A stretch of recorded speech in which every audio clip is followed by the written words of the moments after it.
Welcome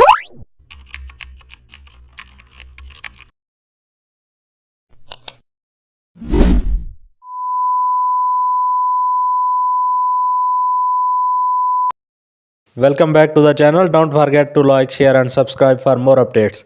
Today we are exploring an amazing topic of Photoshop, how to create product spotlight layout using custom shapes. Open a new Photoshop document for your product layout, then create rectangular shape as a placeholder of your product image.